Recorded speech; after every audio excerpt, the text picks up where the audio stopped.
For all the latest from the world of motoring, hit that subscribe button and stay connected.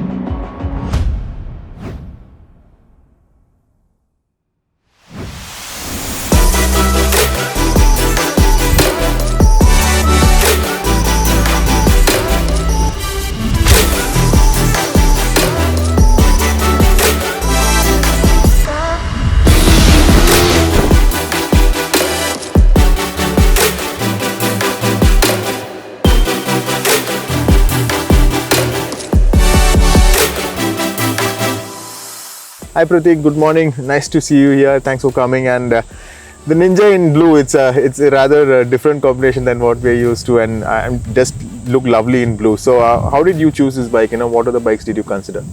Yeah, good morning, man. Previously, I used a Royal Enfield Classic 350. I was using it from 2015 till say 5 months before. Okay. So I rode it around 35,000 kilometers, and it was a nice experience. So after that, I thought of going for an upgrade. Okay. So I was mainly looking for a parallel twin cylinder, which comes under 5 lakhs. Okay. Then 4 options were there for me. First was Interceptor Continental GT RE twins, then Benelli 300, then Yamaha R3, and the final choice was Ninja. Okay. Then Royal Enfield I ignored because I already own a Royal Enfield, and I have some bad experience. You can consider that. Okay. So I thought I'll ignore that. And the second one which I went for was Benelli. I test drove it like several times. Which one, the 302R? Not 302. I was more into 300 because of the 302 was good, but it was a bit more bulkier than 300. So I was the main thing was like commuting plus touring. So I had to look into both perspectives. So I ignored 302 completely. I went for 300. I test drove it. I liked the bike, but the thing was like there was some problem with the service, and they exited India. Then again they came back. So I thought it's not safe. Then I ignored it. Then R3, I love that bike. That engine was amazing. It was very smooth, and it was like the top end was amazing. Yeah. Then the only thing which held me back was the pillion comfort. The rear seat was too small to accompany anyone. Even the slimmest person cannot go in as a pillion. So that part I considered. So my final 2 choices were R3 and Ninja. Okay. Then I went to visit that Calicut showroom. Then I test drove it, and what a bike, man. At that moment I fell in love with it, and I paid the booking amount that day itself. Okay. Then there were 2 colors at that time. One was the green and one was the blue, and I fell in love with the blue. Kawasaki is green, but still I love this bike. Yeah, it looks really good actually. Yeah, so I'm first time seeing the blue one in person, and it looks really nice. Yeah, it was unique. So I thought I'll go for it. And the engine refinement was top notch, and the slipper clutch works like a magic. So I blindly went for it. Okay. So let's talk about the engine. Now I know coming from a Royal Enfield, 2 worlds apart. But, Yeah. But how's the engine, the twin cylinder one? Yeah, the thing which you said is correct. Like when you're coming from a Royal Enfield, and this is like another level. Royal Enfield is not renowned for its refinement. Lots of vibrations are there, and the sweet spot was around 80 to 90. And when I came to this bike, that whole experience changed. The engine refinement is top notch, no vibration at all. There are like minor buzzes on the top end. Like if you're going till 13k RPM and all, there are minor vibrations. Till that, bike performs amazing, and the sweet spot is 120, 130, 140. You can easily cruise. What RPM would that be around? The 120? 120, I think. In 8,000 to 9,000 RPM, you will reach 120 easily. Okay. And remaining part, it's like, you can have fun with this bike. Okay. It drives very easily, right? It drives, it's a very happy engine. It turns on after 6,000 RPM, you can say. So then city commuting is also fine? Yeah, you have to ring it a bit, the throttle, but yeah, overall it's very good bike in the city commuting. Mainly the heat management is like amazing. You'll feel little bit heat on your toes. That too if you are on a bumper to bumper traffic for a long time. Okay. Otherwise it's superb.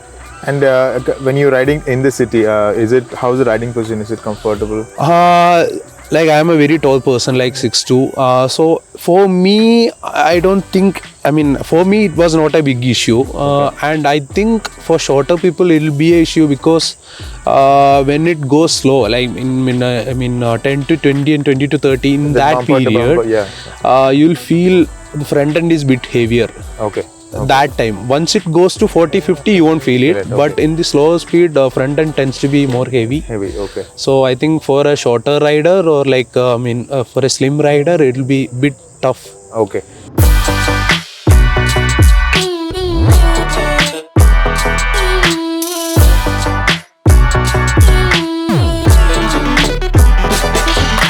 So you told me earlier when we were talking that you wanted to do touring as well on this bike. So how was your experience out on the highway, on the twisties, etc.? Engine wise, let's talk about engine first. Yeah, I mean engine, I told you it's a very happy engine, so you can cruise around 120, 130 at a constant speed. It never complains. I mean, it's the sound itself. I mean, it'll tempt you to push it forward. Okay. Because after 6,000 RPM, the sound is so sweet, and you can. 120, 130, you can so that you can cover the distance more and.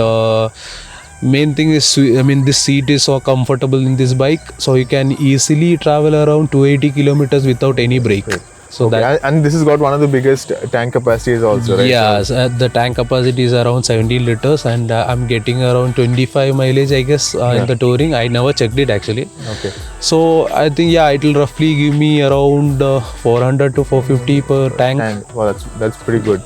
Yeah, and now let's come to the handling part of it. So we briefly talked about riding position, etc. But how do you feel? Like I remember you telling me earlier off camera that you had been to Valparai. They're known for the twisties, etc. So how did this bike handle those conditions? So handling is perfect in this bike. Only thing which that negative I can say is the tires. Okay. The tire could have been a little more better. That MRF is not sticky at all, so you will feel. You won't feel that full confidence while cornering. Okay. Otherwise, it's a perfectly handling bike. So it feels light around the corners. Yeah, once it passes like 40 to 50 kilometer per hour speed, then it handles like anything. It's a 180 kg bike, but you won't feel a thing in that.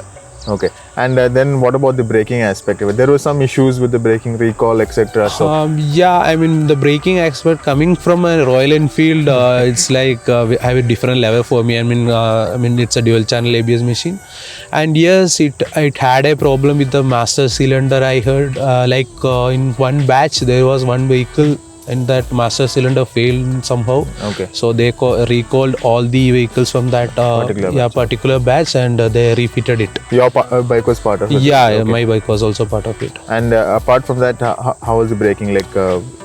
You said the tires were bad. So, yeah. So how is that? The braking system, it covers the bad effect of the tires as well. I think it'll if you're cruising around 120 and 130, you can easily reduce it to 60 to 50 within seconds, without any problem.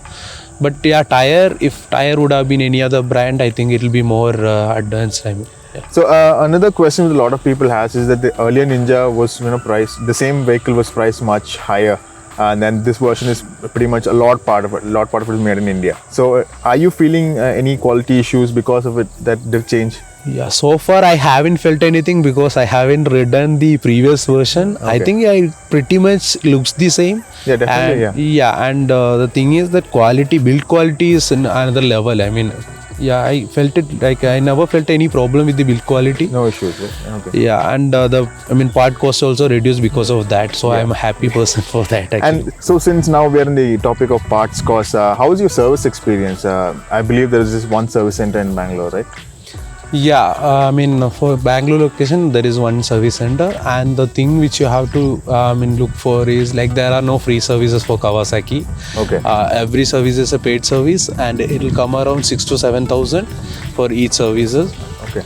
And you're telling me that the labor cost is much higher than the parts cost. Yeah, I mean, yeah, that is one thing which concerns me a lot. I mean, at least for 300, they have to reduce the labor cost, because it's not a super bike.